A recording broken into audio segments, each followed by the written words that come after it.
My mom always said life was like a box of chocolates.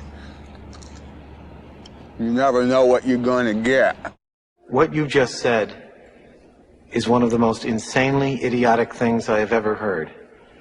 At no point in your rambling, incoherent response were you even close to anything that could be considered a rational thought. Everyone in this room is now dumber for having listened to it. May God have mercy on your soul.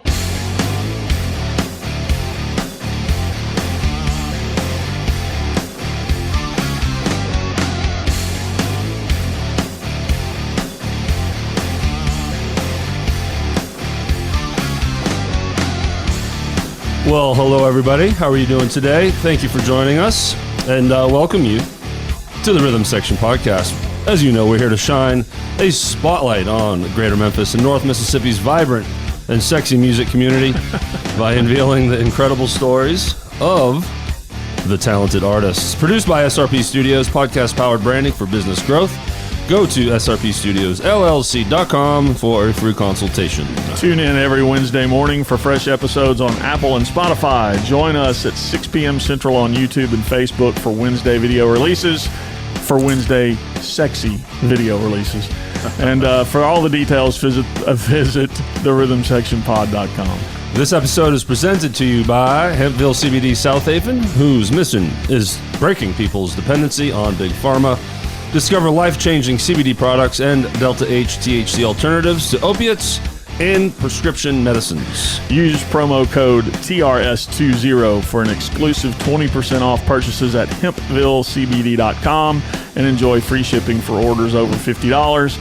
Please visit their store at 562 East Goodman Road, Southaven, Mississippi. Follow them on Facebook and Instagram, and catch Hempville CBD Podcast on Apple, Spotify, and YouTube.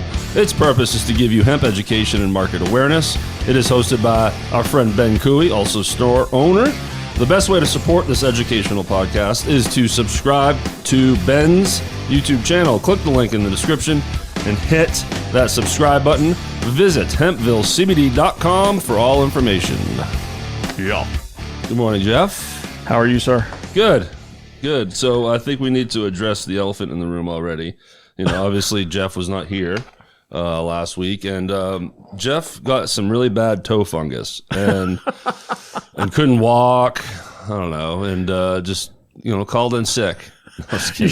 You should have had the episode from Step Brothers to just play as our intro. That would have been great. Yes, and I also played his drum kit without permission, and as you know, I wanted to be just like the movie, so I rubbed a certain thing all over the drums and upset Jeff, and he hated me for a little while, but we've kissed and made up. But no, good to see you, Jeff. How are you today? I'm awesome. Spent a week at the farm just decompressing and getting away from life and cleaning up. And I'm working. The work is ahead of you, isn't it? Yes, springtime is always busy. So for people that don't know, what is your summer at the farm like that you do every year? Mow grass. I've probably got 5 or 6 acres that I keep manicured. Like a lawn. Manscaped? Yeah, manscaped. And the other 485 acres or whatever just kind of grows up. There's just lots of trees to cut. And, my father-in-law had cows for a long time, but we don't have those anymore. At what point, how many did he have? Somewhere north of 200. Wow. It was busy. Wow. He had a lot. And he was in his late 80s when he was doing that. And had a stroke, so he couldn't even really, he wasn't very mobile. No, he rode a tractor and, he cut hay and baled hay and carried hay for the cows. And he did all that he was capable of doing. And my mother-in-law, late 80s, was right there with him. Yeah. They don't know anything else, man. It was just manual labor all the time. So. And then as a family, you guys had to make that decision where mother-in-law is now living with daughter and son-in-law. Yep, she's living with us in Olive Branch now about 90% of the time. We go back and forth to the farm, and she goes with us to see home. But, she stays with us now. It's a great spot. It's history when you look at it. It's an old house. How old is the house? That house was probably built in the 19 teens. 19 teens. Yeah. Yeah, that's a bit old. Yeah, there's a cemetery on the property that has headstones from the 1800s. Whoa. So it's an old place, man. It's been there. Malone Mountain. It's actually, you can Google it. I think it may be on Wikipedia. But Malone Mountain is on our property. So the Malones that settled that area, that was originally their place. Mountain? It's called Malone Mountain, but it's a hill. Well, it's a mountain. It's a Mississippi hill. So awesome, man. Well, look, you got. You know what? We forgot to talk about today's guest and upcoming episodes. So that's all right. We'll slip them in there too. Today is Julian Wong Day. Yes, guitar player from formerly known as. Next week we got Dave Smith, the Deb Jam Band, and Landslide, a Memphis tribute to Fleetwood Mac. Right. And full endorsement of all Joshine products. Yep. You don't want to miss the first 15 minutes of that interview. we definitely dig into his story and his history in the scene. It's amazing. Talk about his weenus. But we absolutely talk about Joshine, the weenus wipes, and how it provides a great service for your taint. It does. And now everybody just turn this episode off. And as I mentioned last week, if you don't like the word taint, break out your earmuffs. Yeah. So that was a fun show. And then our season finale, Wednesday, March 20th, Mr. John Roth. Yes. From Winger and Starship, also bringing history in. Just saw a post from him today on Facebook that he finished up some gigs up in the Boston area and is flying down to Cozumel to catch the Monsters of Rock boat. That's already here, isn't it? Yeah, and play with Winger. Awesome. So he's living the dream.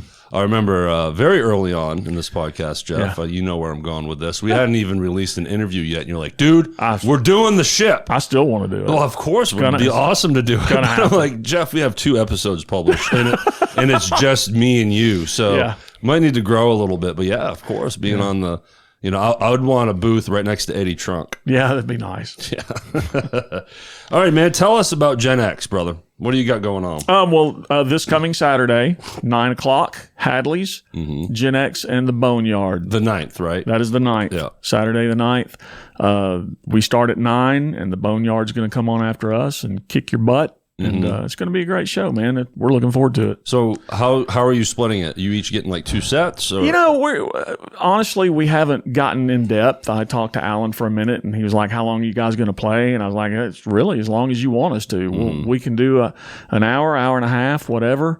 I think an hour and a half is probably figuring half the show. Yeah. You know, but it's totally up to those guys. If they want more time, we'll give them more time. Yeah. If they want us to play half the time, we'll do it. And sorry if I just squirreled, but did you mention the cover? Is there a cover charge? There is a cover, $10 at the door. Okay. Because I know that's new for Hadley's. It's typically $5, but it's typically one band. Yeah. You know, so since we're both playing, we're charging $10 at the door. So I would say $7.50 for Boneyard and $2.50 for Gen X. Probably 8 and 2, something like that. And Jeff Cobble, he's going to command at least 70% of you pay our him? part. Yeah. You pay Cobble. You guys are getting paid? Man. Yeah. I wouldn't pay Cobble. I wouldn't either. No, I love you, Cobbs. You know that. Also, we want to throw some spotlight on our friend Lance Binder. Yeah. And his awesome band from back in the day, Akasha. Yeah. They have a great YouTube channel, and what's making it great is they are pushing out songs. They're dripping out songs from a reunion show they did last year. Professionally filmed. Yeah. Audio is amazing. Yeah. The band is incredible. They are. King's X. That's exactly comes to mind. Yep. And Lance agrees with that. You know, he's like, yeah, that's definitely one of the influences that they were really pulling from. Sure. So if you like King's X, you're gonna love these guys. So I implore to go find Akasha, and I know a large part of our listenership remembers Akasha from back in the day, right? Because they were a stage stop. Yep. Travel through as well, right? Sure enough. Yeah. Sure. Did you ever catch them? I don't remember. I think I may have caught them one time, but they weren't a band that I saw multiple times. But I did hear about them all the time, and I just never made it out to see them. And for those that did follow them back in the day, there were 2 drummers. Okay, I didn't know that. And both drummers are part of the reunion. Okay, the show. So cool. I don't know who starts first, and then they do his songs that he was on, and then they move on to another drummer. If we talked about that during Lance's interview, I totally missed it, so sorry. Dude, I don't remember yesterday. Me either. You kidding me? Jeez. I've been a little busier than normal, too, so my brain is just fried. But, right. But, well, let's do something here. How about we do this? All righty. It is that time, everybody, where we talk about our amazing band sponsors. Jeff, why don't you kick it off for us? Yeah, man, Seeing Red. We love those guys. Saturday, March 9th at Lafayette's Music Room at 9 p.m. Saturday, April 13th at Lafayette's Music Room at 9 p.m. Saturday, April the 27th at the Farms Golf Club in Dyersburg, 6 to 11. Songwriters Showcase. A portion of the proceeds will go to the St. Jude of Dyersburg, sorry. For ticket information, you can call Jody King at 731-694-3442, and you can follow Seeing Red at seeingredband.com. Fevertree, our good friends, a Memphis-based rock band that pulls heavily from its southern roots. They created a powerful and soulful mix of southern rock, blues, funk, and nitty-gritty rock and roll. Listen to the singles Muddy Jesus and Buried Alive on Spotify, along with albums Social Mediocrity and Lessons Learned. Fevertree is open for such acts as Tora Tora and Josie Scott's Saliva. Also, Fevertree gives an excellent show for the ladies, everybody. Let's go, the ladies. How do they do that? Well, please go to a show and witness guitarist and Italian heartthrob Mike the Axeman Bertoldo as he rips through the riffs with his Hulk Hogan 24-inch pythons. Check it out, ladies. Find Fevertree's socials and tour dates at fevertreeband.com. I bet I know who told you to say all that. You know exactly who it was. Yeah, all right. Area 51. We love those guys as well. Our brothers, Lance, Jimmy, and watch me screw up, David Haynes and Josh Haynes. All right. Is it David Hayes or Haynes? Haynes. Okay, so yeah, they're it's just Josh. Same no last name, no relation. Yeah. Saturday, March 30th at Hadley's. Friday, April 5th at Neal's. Saturday, April 6th at Rock House Live, Collierville. And you can follow those guys at Area 51 Memphis. I don't know why I'm having so much trouble reading today. I'm right there with you, man. Shawn Few, everybody. Formerly known as Saturday, March 9th at Hadley's, Saturday, March 30th at Dan McGinnis, and Saturday, April 6th. I'm right there with you, man. I'm rubbing off at Neal's Music Room. And a quick reminder of their residencies. Break out your calendar, set some reoccurring dates. First Saturday of every month is at Neal's, second Saturday at Hadley's, and the last Saturday of each and every month is at Dan McGinnis. Follow Shawn on Facebook at Shawn.Few.7. Nice. Yeah.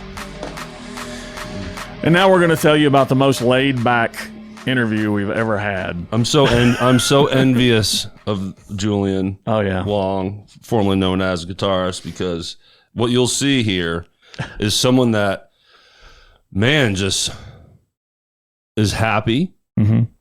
And very cool. I mean, he's a great guy. He's fun, but his energy is so positive to the point where, things work out. Right. So, Julian, how did you become an engineer? Well, I was interested, went to school, and there you go. Right. Those are the answers. I was like, so you're going to hear us pick on him a little bit. Did you hear about the meteor that's heading towards Earth and is going to destroy half of life as we know it?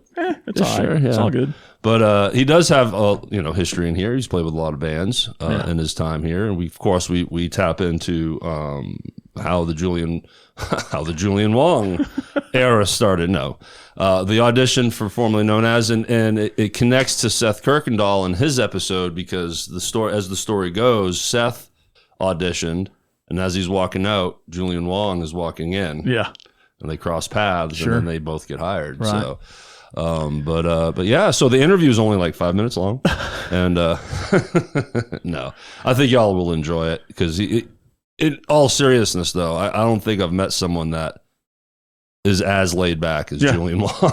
No doubt. And if you're one of the few people that's been living under a rock and you haven't seen formerly known as, get out and check him out because he and Seth do some amazing guitar work together in that band, and you'll hear something you like. if you go see that band, because they are it's all over the map. They don't have one genre that they follow. You're going to be able to dance. You're going to hear 80s rock. You're going to hear everything, the whole gamut. And what's also fascinating to me as a musician is, Shawn is really great at taking requests. Shawn is just throws it out there. So all the band, everybody, including Shawn, will just play whatever's requested and give it a shot. And it's amazing at how they're just pulling it out of their ass, and it's the song. It's so when you look at Julian and Seth, I mean, they're playing a riff that they, you know what I'm saying? They're just up there like an encyclopedia of music where they can just pull and just, I don't want to say fake through something, but you know what I mean. No, it's not faking it, but it's finding your way through the song, even if you don't necessarily know it or you're not polished on it. They find a way to pull it off. Yeah, which I don't do that. Well, I mean, I do now at Gold Strike. Sure, I definitely get that. Yeah. But it makes me anxious. Oh yeah, for sure. It makes me very anxious. So again, it's not my comfort zone. But I'm so envious of Julian Wong, because I'm riddled with anxiety on a daily, all day. I wake up at 7. I wake up at a 7. Right. 1 to 10 anxiety level. I'm 7 first thing in the morning. I hear you. So. And you'll see if you go to see one of their shows, people are constantly going up and putting requests in the bucket. Yeah. And you don't see that at every show you go to.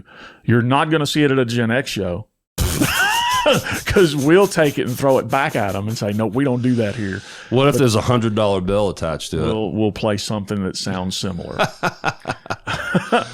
That's funny. Yeah. But, awesome, y'all. We're going to keep this one a little shorter. Yep. Thank you again for always supporting this podcast. I know we say it every week, but the Facebook love y'all are giving us is great. And here's another observation. People have been great at sharing either the YouTube link or the website link. And what I mean by that is every week there's a series of posts that go out, like clips and everything. Well, each week for each episode, I will pull the episode link from YouTube and post it. Right. And then I do the same from the website. Well, you'll see, these posts where it's like it creates the thumbnail. Right. And you click into it and it goes there. Well, Facebook does not like those. I got you. Because you're directing people to another place. So the reach on those posts aren't great, but you still do it. You get it out there. But because of the support y'all give the page, it boosts the power. Yeah. And now those particular posts are breaking through, and y'all are sharing them. It's awesome. It is great. I love it when I see someone share the post that sends people to the website. Yes. And the same with the YouTube channel. That's massive. I can't thank y'all enough for that. And it's just good to see, because usually sometimes those posts, man, you get like 2 likes. You're like, what the hell's going on? Right. But it's Facebook just, just putting the governor on it. Right. You know what I'm saying? But huge thanks to Kenny Francis for sitting in last week. That's right. We appreciate you. And his significant other, Tina Hines, is making a banner for Gen X. That's right. Don't know when that's going to be done, but I'm looking forward to having something to hang behind us or something to throw over Cobble's head that people get tired of looking at him. And every time he's guested with us or sat in with us, I've referred to Tina as his wife. Yeah. But if anyone's confused, they're not married. So if everyone's like thinking they got married, if you know them and knew they weren't married, they're not married still. I didn't make an announcement for them. They are just loving partners that have an awesome kid. Kenny talks about his son, love of cars. You came up. We talked about your love of cars and your kinship with him. A question: have you ever done a car show? I don't do car shows. Yeah, because that came up. But I do plan on trying to get out and see Kenny at one, because he's always doing those. So this year I'll try to make it out to one. Because it came up. And I was like, as long as I've known Jeff, I don't think he's ever done a show. Well, the problem with him is that once you get through spring, it's too hot. And when it's 100 degrees, I don't care anything about sitting with my car and What I have witnessed though, is you and your savant ass going out to a little car show here in Hernando around the town square. Yeah. And you could look at the back window and know what carburetor is in that car because of the year, and you can make those connections, and then it's pretty wild that you're in that. Is this just been an obsession of yours? Yeah, since I was a little kid, I've loved cars and muscle cars. But I'm really not as knowledgeable as you make it sound, because there are guys out there that would make me look foolish. So, but it's, if it's a car that I like or recognize, I can tell you a little bit about it. Everyone makes you look foolish, Jeff. Hey, HempvilleCBD.com. Yay. TRS20 for 20% off at checkout. Free shipping on orders $50 and up. Thanks again to our sponsors, band sponsors, Shawn Few, Area 51, Seeing Red, and Fevertree. Yep.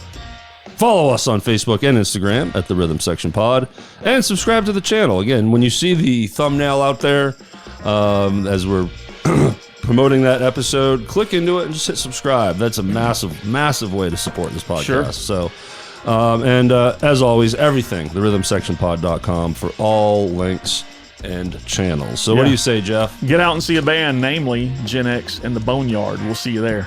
And all of our beautiful band sponsors. You said that. Take care, everybody. Have a great day, and enjoy our interview with Julian Wong. See ya.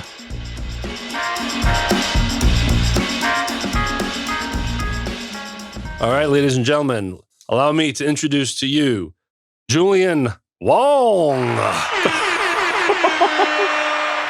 I like how you said Wong. Like in wrong? Julian is wrong. No, thanks for being here, Julian, as I trip over myself here. Thank you for having me. It's great. I was overly excited about doing the sound, so I'm going to take a breath. Okay, here we go. So, awesome, man. We're excited to have you, and we do apologize that you're the last member of formerly known as to be interviewed. It's an interesting thing too, because like with Area 51, David Haynes, we have reached out. We're trying to get him on, but he's the only one left. Right. So we don't want anyone to feel left out. But we legitimately want to meet you and get to know you, because I would say of the band, you're the one I know the least. It's fair. At the show, you're kind of like me, kind of can be quiet and and I've shaken your hand and introduced myself, but we know Shawn and everybody else. So, but when Seth was in here twice, we had to redo his interview. I do remember that. And you were a big part of the conversation because of his enjoyment playing with you. Playing with him is a dream. It's great. And we're going to get into that, because you guys are an amazing pair. Mm-hmm. That's really, really solid how you guys do dueling guitars and singing, backup leads. Yeah, you guys are a real force, and we've always enjoyed listening to you. Cool. All right, thanks, ladies. Derek's talking too much. Here we go. Shut up, man. So, where are you from originally? Yes, thank you, Jeff. You're welcome. Memphis, born and raised. Really? Born and raised. Been here the whole time. I went from Memphis to I was 4, moved to Cordova. Right. Yeah. And if I'm not mistaken, you're an engineer? Yes, electrical engineer. You're way too smart for this program. Man, we just dumbed your ass down. Sorry. Electrical engineer. I tell people that I play guitar in a band. Sure. Sure. Yeah. What do you do? I'm a musician. I play guitar in a band. And I'm electrical engineer on the side. That's my side hustle. Moonlight. That's my side. Moonlight. I'm freelancing. So I don't want to get off music for very long, but I'm actually very fascinated by that title, electrical engineer. What do you do as an electrical engineer? Do you design electrical grids and buildings, or how does that work? Kind of, yeah. If we're designing industrial plants, like giant acres of industrial plants for the petroleum world, chemical world, things like that, and anything that deals with electricity. Okay. Is my world. So is your work done on a computer? Oh, yeah. Okay. So you design it on a computer. AutoCAD. And then someone else takes that and brings it to life physically. Correct. What's interesting is Seth Kirkendall is another engineer, right? Or he works on dams. Yeah, he works with the Army Corps of Engineers. Wow. But his brain, he's I think he's a biologist. And I mean... And then you got Shawn Few. I was going there. But wait, no, Jacob. You know, Jacob's at the University of Memphis at Hemp College of Engineering right now. And then you got Shawn Few. then you got Shawn. We love you, Shawn. It's just too perfect that he's. But I mean, good for Shawn for hiring a fucking room of geniuses and amazing musicians. For sure. So you guys are, man, making me feel stupid. No. All right, so we'll get back on the music side of things now. But even, yes. Yeah. And I want to tie it into you saying that you're from here and went to high school here. And you went to high school with Bob Boscia? Is that true? Oh, yeah. Okay. At Christian Brothers. We're in the Christian same Brothers? class, yeah. Because I've seen some pictures of y'all sharing some bills. There's one coming up, I believe, as we record this. The timeline thing is going to be a little off. But I've seen you in the past do some, you've even filled in for Basket Case before, right? Yeah, whenever their guitar player can't make it or they don't have one, whichever. Which now is all the time. And there was a great picture out there where it was side by side, you two, from your high school yearbook. Yes. Yeah. I had to, I still have all my yearbooks, so I sent him those pictures. Oh, you took that shot? So did you guys play music individually in high school and then maybe even possibly together? No, both. Awesome. Let's hear about it. Nice. So me, Bob, let's see here, Steve Ash, Brian Ahern, we're all musicians, and we just get together at one of each other's houses and play for maybe like some party, you know. We didn't play gigs per se. Yeah, but you're jamming out. Yeah, we're just jamming out and having a good time. Horrible songs. What were some of the songs? Like Bob and I still laugh about this. We learned Peruvian Skies by Dream Theater. Oh, well, geez, you guys jumped the shark quick. But this was like a joke because it's like, what's the song nobody would care about, nobody listens to, nobody knows? Let's learn that. But you want to look? I was in the same kind of band, and we tried to be Fish. Oh, cool. So it was wall to wall noise because we're trying to jam and free form. Telling you, it wasn't great. So, but that's what you do, right? Yeah, that's what you do, especially in high school. Yes, yeah. That's the time for it. Yeah, you figured it out. Yeah, and just have some fun with it. When did you kind of creep into that next level where you started playing paid gigs, or even not paid gigs, but a more professional setting? Okay. So at the end of high school, I hooked up with Zach Myers. Okay. And so we had a thing going on. It was called The Farewell. And I think he might have had another iteration after that, after all of us. It was me, Darren Foster, Garrett Marshall, and Zach Myers. And so right out of high school, we went touring. We played a bunch of gigs up in the New England states, festivals and things like that. Okay. Did you hit Maine by chance? We did not. As far north as we went, and I think it was Delaware. Okay. Yeah. Yep. We played a music festival, and it was on the beach at Dewey Beach, Delaware. That was super cool. But so that was my jump into my parents. That was your first did not like that. But what I'm saying is that's the first time you kind of get on a stage with a group of musicians to play it like a professionally, if you will. I mean, mine was a talent show at high school when I first played a stage. That's quite the way to jump in. Yeah, I mean, those names too. I mean, that was awesome. How did you connect with all them? Just in the normal random way. It was a very random way. Yeah. Just somebody said, "Hey, do you know him? You should play with him." And I'm like, "Okay, yeah, sure." Yeah, that's the community for you. Yeah, you help each other out. Yeah, but we were young, at the time. So how old? 17, 18. Yeah, fantastic. Like right out of high school, I didn't go to school. I just played guitar. And then became an engineer. And later. Yeah, we'll get to that too. But how did the show go? Oh, they were great. Like, let's see. It was almost like screamo. I love it. Hard rock, like stuff you would hear at the new Daisy. Okay. We did that a bunch too. But it was fun. It was screamo. Good. So you're at that age. What years are we talking? late 90s. Okay, could it be like System of a Down? No, like early 2000s. Sort of more like The Used or Glassjaw. Or, So names I don't recognize, meaning that's like death metal, kind of. Right? Not so much death metal, not as chuggy. Gotcha. Chuggy. Yeah. Chuggy. I'm gonna isolate that sound right there. Chuggy. It's gonna be a new resident sound. But you know what it means, yeah. Of course, it's the chug. James Hetfield, downstroke chug, baby. I mean, it doesn't get better. Anyways, Jeff, I have not let you ask a question in a minute. Do you? Is there anything you want to ask? You can go ahead and do the squirrel because I was kind of squirreling. Yeah. I love these sound bites. Wake up. We've perfected these. Be careful what you ask for.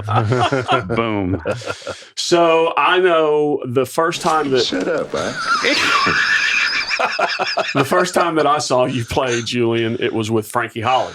Yes, that's who I knew. My country stint. Yeah, your country stint. So what did you do before Frankie? Is that your first like out playing live, getting paid to do it, or was no? Okay, so playing with the Farewell, being on tour, that's I guess the start of it. Okay, I came back to Memphis, and I wound up playing with Free World. Okay. So Free World, well-established Memphis band, been around decades. Okay. And their guitar player, Brian Overstreet, was like the guy I looked up to in Memphis. Like, I heard him play it for the first time. I'm like, this guy's nuts. Like, ridiculous nuts. And the scale runs and no choices, things like that. And so he had to leave the band, and Richard asked if I can play. So I played with Free World for a couple of years. Cool. Yeah. Nice. What was the style of music? Jam. Grateful Dead, sort of. Oh, there you go. Yeah. I'm going to say you did a lot better job than me and my cousin when we were 16 years old trying to do Fish and Grateful Dead. That's so fun. I would love to see you play that stuff because I think at a show, formerly known as show, you definitely can jam, right? Like when it's your moment to open up. Yeah, but it's very structured. Formerly known as very structured. Right. Yeah. Even your solos, like every note, or just your section? Because it seems like when you're having your moment in a solo, it's very free feeling. Some songs, yes. Some songs I follow the structure. Yeah. Just based well, on, I mean, obviously, that's what makes you guys great. You're hitting the signature stuff. Right. But when you guys play, Stevie Ray Vaughan. Right. You get to do something. Go. Yeah. And it's very free feeling. Well, there's one song in particular that I wanted to bring up during this interview because it's a song that people kind of make fun of, and you always hear that, don't do that. But you guys do Freebird. A condensed version. And you and Seth absolutely kill it, man. And I like how you guys cut it down. Yeah. I think it's really clever because it shortens it up, and ultimately people want to hear a verse, chorus, and then the solo. Right. But the meat and potatoes. Yeah. The back and forth between you and Seth in that song is fantastic. You guys both show off your skills on guitar. That's great. And it's amazing. Yeah. So huge props on that one. Are there other examples of your set list where you guys get to, whether it's harmony dueling or just working off each other, where feeding it's off a moment where you guys are communicating, playing together? Are there other moments like that in your set list? Only in the songs that require, like we started learning Boys Are Back in Town. Okay. And so that's bam, bam, bam, back and forth. Yeah. But yeah, the Skynyrd stuff with 3 guitars, the Eagle stuff with 3 guitars. Of course, yeah. But a lot of the other songs, I just try and play something that's not. Yeah, and your tones are cut through differently. Right, yeah. EQ'd real differently. Yep. So who are some of your deep influences? Like who, whether it's a band, guitar player, or whatever, what's your go-to? Growing up, it was back in like 9th grade, I was shown a band called Dream Theater. John Petrucci, the guitar player, I heard him play and I was like, that's impossible. You can't do that. Like, you cannot play like this. For 98% of the population, it is impossible. Yes. And so I was like, well, I should learn. Yeah. I'm excited about the drummer rejoining Mike Portnoy. Portnoy. Yeah. It's interesting. It's an interesting story. And they're going to record new music, and I can't wait. Be good stuff. The original. Yeah. Yeah. The man. Yeah. It's great. It's great. Because when you think of Dream Theater, I'm not putting them at the level of Rush, but Rush, obviously, Neil Peart, right? I said it wrong for years. I still do. But Dream Theater, that guy, he was known because he was a spotlight in that band within the band. Does that make sense? Oh, yeah. It was synonymous. Yes. Those drum riffs make some of the songs, right? Man, for sure. Yeah, absolutely. But so you mentioned tone. What? How do you get your tone? What is your specific go-to as far as amps, guitars? What do you like? And you're dealing with dummies here. With me, for sure. Even me. I don't do pedals. I don't do much pedals, but right now I'm running out of a Line 6 board processor, so it's just... And that seems to be more and more... Yeah, we need to stop asking about pedals. We're like, what kind of board do you use? Yeah. That's the new question. Pretty much, yeah. How are you emulating your sound? Right, yeah, but it sounds great because I know Josh, I don't know what he uses, but same setup, and he just has a PA speaker behind him. Right, just bring a flat response powered speaker, and you just run your board to it, and you have whatever response sound. Mean? So... Not too much bass, not too much treble. It's just kind of the EQ is right pretty down the middle, flat, so it's not too colored. Okay, gotcha. Yeah, so it's not woofy. Right. Because guitar amps sound a certain way, bass amps sound a certain way, but a flat response PA speaker is. I find that fascinating because it's those little things that I just don't pay attention to. Well, I should be, is what I'm saying, right? But I'm just plugging the amp and. Well, I have a Mesa Boogie Mark V, super nice amp, sounds tremendous, weighs as much as a Buick. Yeah. So and you knock it over one way, and that's it. It's toast. It's a tube amp. Delicate, it's fret. Yes. It's not meant to be knocked around. And they're hella expensive. Yeah. So instead of that, I can bring this little small board that I can fit in a backpack, and it can emulate that amp and 1,000 other amps and 1,000 other effects. So much detailing. Yeah, that you can get. It. Yeah, you have too many options sometimes. So, what does one of those boards cost? A Line 6. You can get boards like that starting $300-400. Yeah. Okay. And you have all that at your fingertips. Right. You can make all those different sounds. It's all the money too, right at your fingertips. Yeah. All right. So, how long have you been informally known as? Oh man, 2 years. 2 years now. 2 years. And the band, you were with them from the inception, right? Correct. Yeah, because that was the Dan Tones dissolved, and then Shawn went on to start formally known as. You guys play everything from Bon Jovi to, it's dance music, it's rock music, it's Rush, it's, Jacob brings a whole nother level that he can sing and do all those things. So, and I'm pretty sure you guys do a lot of private events. Yes. Yeah. Yes. So, because I've noticed, it seems like you go through phases where there's fewer public appearances, and I'm assuming when that happens, it's because you're doing private stuff. Because I know Shawn Few well enough to know you're working. We are, yeah. He keeps us busy, which is nice. Yeah. We, network out, and get a bunch of private stuff. So I'm glad you brought that up because I want to talk about the audition. Yeah. Again, going back to Seth's interview, it's an interesting story that involved both of you with that audition experience. So I want to hear your take. Explain how it went from your perspective. So Shawn just called me up, sent me a bunch of songs, and was like, hey, we're going to learn some songs and do these. And my life's pretty busy at that time, and I didn't know what this band was about. I'm like, I'd actually never seen the Dan Tones. Were you at in that a time. band currently or just working your full-time gig? Both. So what band were you in? I think I was playing with Frankie at that time. Okay. Yeah. Okay. But Frankie, we gig not as much as formally. Right. So, and working full-time, family and everything, it's like, okay, fine. Yeah. So I didn't know what this band was. We didn't know where it would go, take off. So I went over the songs. I didn't really woodshed them. I just got the gist of them, figured it out. I'll go and because he gave you a full night's worth of songs to learn for an audition, right? Right. That's what yeah. Seth said. I'm like, Yeah, damn, I'm dude, like, can we chisel it down to 5 or 10 for an audition, right? So we get in there and they're like, we'll play this. I'm like, I don't really know this. Sorry. And I'm sitting here thinking, I'm like, oh, they probably Fired. think, yeah, they hate me. All Whatever. fired before hired. Yeah. So I pack my stuff up, walk out. Seth walks in, hey, cool. Good luck to you. See you later. So I didn't really give too much thought to it. He didn't put any pressure on. So it's not like you were nervous and like, man, I really hope I get this. It was just, hey, let's try. Yeah, exactly. That's like, cool. Yeah.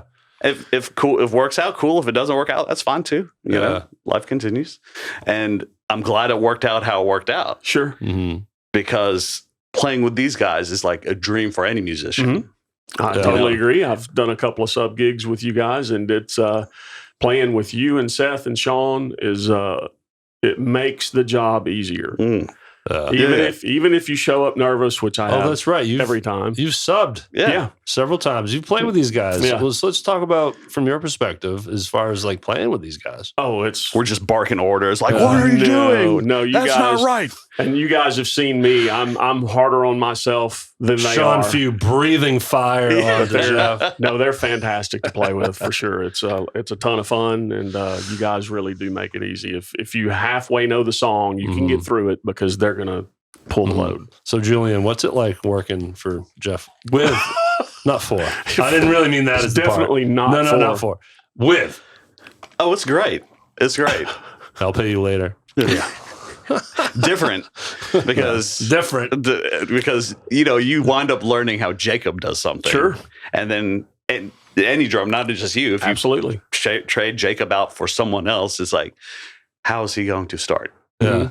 How's he going to end? Shawn to band. All right, guys. So we got Jeff Ward filling in next weekend. Well, one thing that they all knew for certain when I subbed for Jacob is they didn't have to worry about me singing.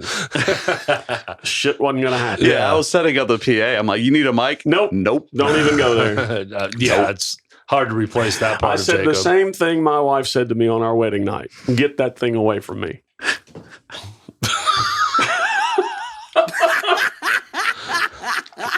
Okay. Perfect. How do you guys pick who do you guys want to interview? Like, there's so many people it's so in Memphis. Random. Yeah. It's random. I mean, we'll take suggestions from people. I've done that. And it's really just me recognizing who's out there, and I'll reach out. And so far, there's only been a couple that I've asked that haven't done it. That's cool. Yeah. That's cool. People just like, well, let's do it. So, Jeff quickly jumped on this, right? So back when I pitched him this idea, I was like, dude, I want to do it with you. Loves the idea. I swear, 3 days later, he already booked. I can't remember. On it. Was it Tim Dills? Yeah. He was the first booked, not the first, the first connection you made. Tim was the second interview that aired. Yeah. But it was the first that we actually interviewed. No, we're wrong. It's Alan Bone. Alan Bone was our first interview ever. Okay. And but anyways, what I'm trying to say is, before I could even tell Jeff how this works or the timeline of things, he's like, "Hey, I got some guys booked for an interview." I was like, "Who?" But it was great. Right, so I tie that into the fact that because of Jeff's knowledge of the area too. I didn't know a lot of these people until Jeff brought him in here. And then now it's opened up a world to me, So again, that's why I'm sorry you're last on Formerly Known As. You're just not as good as those guys. Somebody has to be last. That's fine. Yeah. So we say all that, and sorry again. We're great. He's a great booker, but then he made you last. That's on Jeff. No, that's on Shawn Few because I was going to interview him first, and Shawn said, "Nope, wait and do Julian last." Good. Totally kidding. Good. I think Jimmy Fulp is the first from Formerly Known As. No, what am I saying? Jimmy Fulp's not in the fucking band. Oh my God. What am I saying? He has sat in. We've fallen off the rails in a big way today. He has filled in. Yeah. Yes. And then Jeff took his seat as the backup. So do you have a favorite gig that you've played with formerly? Because I know you guys have done a lot of gigs, a lot of private gigs too. There has to be something that stands out in your mind. So one of our favorite gigs is the Tillmans. Okay. It's a wonderful family who lives up north, and they, in their backyard on a lake, have built a stage. I've seen pictures with a great system, great lights. It will rival any corporate stage indoor Memphis, awesome. But it's in their house out in the backyard on the lake. You know, it's amazing. Did you guys get to do that one yearly? Yeah. I've seen pictures of it. I mean, you said pictures. I've even seen video too. And the Tillmans are super cool people. Yeah. Sure. And super hospitable. So is this one time a year they do this, or do they during the summer are throwing parties every weekend? What's Yes, because they throw multiple parties, and we've played there. I think we're going to be playing there in April this year. Okay. And they have other bands playing there also. Nice. So they put on a little festival back there. Yeah. And is it just all people in that area, just friends, family, or is it like tickets being sold? No, or friends and family. just come on over. Just out there with the grills and drinking beer and backyard party, done up. Man, back in the day, that would have been a sweet gig. Yeah. Mm-hmm. Now it'd be like, when can I leave? Because I don't drink. Yeah. But well, that sounds fun. You guys have played the rooftop, correct? We have. Peabody rooftop, that is. Yes, we have. I've played it actually with 3 different bands at this point. 3. But it's an okay gig. The load in is brutal and load out. That is the worst part of that gig. Sure. And then the oppressive heat. Yes. Yeah. The oppressive. Yeah. If you're booked later on in the season, it's deep into summer, and before the sun goes down, you're up there and you're just drenched and you're sweating on your guitar and just it's not pleasant. I was fortunate enough to play it once years ago with Mudflap King. Yeah. And that's the only time I've experienced that load in, and I'm fine with not having another one because it's Spinal Tap. I mean, you're pushing your cart of gear through the kitchen. A part of the travel is going through their kitchen. Yeah. Stuff like that. Did you guys have to pause sound check for the ducks? Of course. Yes. Yeah, I thought that was pretty cool. Yeah, you have to. You can't scare these ducks. You have to, all music down, PA off, down all the way. You can't hit a snare. There's no tuning, nothing. No check, 1, 2. Silence. They roll out a red carpet across the roof. They're royalty. And what's the person walking with the ducks? The duck master. That's easy thing to remember. So the ducks lead the duck master across the rooftop on a red carpet, and then once they disappear on the other side of the roof, boom, you can start your sound check again. For years, I wanted to play that. With some band, I just wanted to play the rooftop. And now that I've talked to so many musicians who say the load in and load out sucks so bad, it's awful. I no longer care. Yeah, I don't care. Bad. If I get to do it, great. If I don't, that's fine too. But still a fun gigs. Overall, it's a party. Yeah. When you push, I've seen videos. It looks nuts. I mean, it's full of people. It's huge energy. Great. Once the setup is done, you can have a great time. Yes. I'd like to just pay somebody to take all my shit up there and set it up. Well, you're making the big bucks with Generation X now. With the rhythm section pop. That's right. Yeah. One of those is earning money. I'll let you figure out which one that is. I'm sorry, buddy. I love you. I hate you. So let's talk about electric engineering or electrical engineering. What's the proper term? Electrical. Yeah, you are an electrical engineer. Yeah. So how did this come to be? I don't know. I just one day, I don't fucking know. I don't care about my audition. I don't really care about my. That was kind of funny how. I love how you live through your life, man. It sounds very happy. It is, and the guys will tell you that I don't. There's not a lot of stuff that gets me down and bothers me. Good for you, man. That's awesome. I spend most of my day smiling. Yeah, love it. You're making us. You know who our major sponsor is for this podcast? Who? Hempville CBD. Perfect. Yeah. I need to introduce Julian to them. I'm gonna have to bring my little jar of gummies I have, put it on the pod table, but with a warning sticker on it. Right. Anyways, didn't mean to cut you off there. So like this is later on in adulthood here, right? Yeah. Do you go back to college? Yeah. I mean, surely you got to have college to be an engineer of that degree. Yeah. One day I just decided to change my life. I got divorced, and I'm like, man, I need to do something different. Yeah. And so I just went to school, fast tracked it, graduated, got a job. What's fast track look like? So for that degree, how many years? It's a 4-year degree. Okay. You know, I did it in 3. Gotcha. Just loading up summers and everything. I just wanted to get it done as soon as possible. And I graduated college, got me a wife. I love how you say that. Got me a wife. Got me like, come here. She's great, by the way. What's her name? Laura. Hi, Laura. Laura and I have known each other since like 6th grade. Okay. Yeah, well, there were pictures of us like at a 6th grade dance. You know, Was Bob Boscia in that picture too? he was. He was so short you couldn't see him in the back. Now, I love that. Off the air, you mentioned your kids. Yeah. Now, are they both with Laura? Yes. So you had these children with? No, they're her kids. They're her kids. Yeah, I'm the Okay. bonus dad. Gotcha. Yeah. Gotcha. It's a pretty good bonus. Yeah. Yeah. And So they're- yeah, that's it. I got me a wife and I got me 2 kids. Yeah. Just like that. And what are your kids' names? Amelia, 9, Okay. Scarlett, 13. Nice. Nice Yeah. names. Okay. Oh. Cool. Scarlett sings. I'm trying to convince her to be like, you know, I do a little thing on the side where you can come and sing. Yeah. You know, Carry all my gear, and I'll let you sing a song. I'm pretty sure I'm lame yeah. Oh yeah. to her. Oh, there's no Yeah, doubt. I'm My kids pretty think I'm an pretty idiot. sure. Yeah. I'm lame. Yeah. So college ends, and Mhm. what's that first position like? What's your first dive into that world? It was a referral. A friend of a friend was like, "Man, we need electrical engineers at our firm." Okay. Okay, cool. I just graduated. Let's do it. That's it. And they hired me on. And interviewing you is fun because your stories are just like, it happened. yeah, Everything is like, it just happened. it just happened.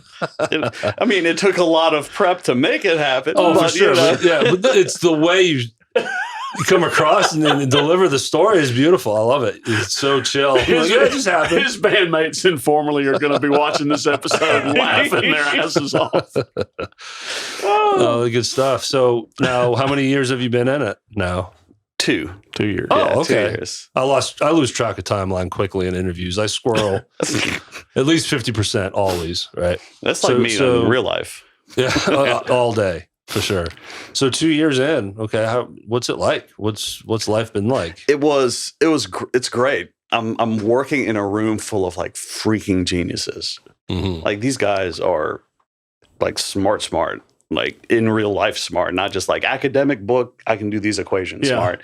Yeah. They're like, you have to run this pressure at this through this pipe or else this will explode. Like All by memory. It's just Yeah. all locked in. Yeah. yeah. And that is different because we've all known people who go to college, get a degree, and can't find their way out of their own house. This is I mean, practical smart. Yeah.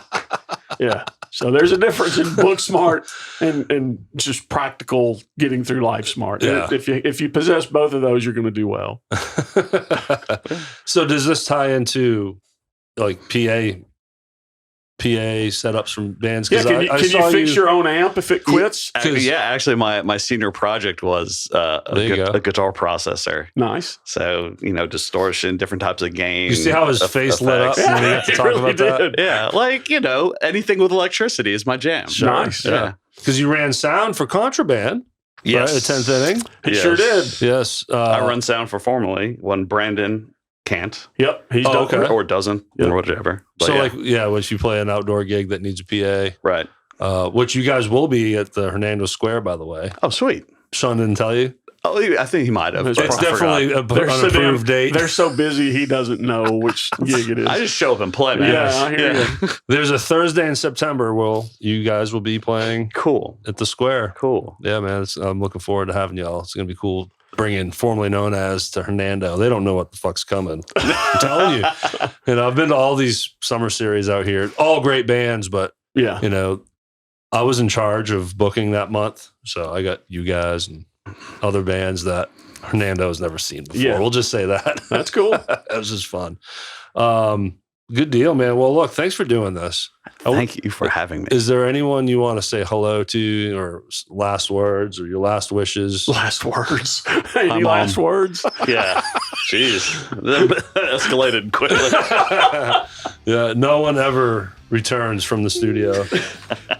So, well, we appreciate you, man. And yeah, looking forward to seeing y'all again, the next gig. Yeah, I look forward to seeing you guys. Yeah, anytime, man. You know, so thank you, everybody, for hanging out with us as always. I hope you enjoyed our interview with Julian.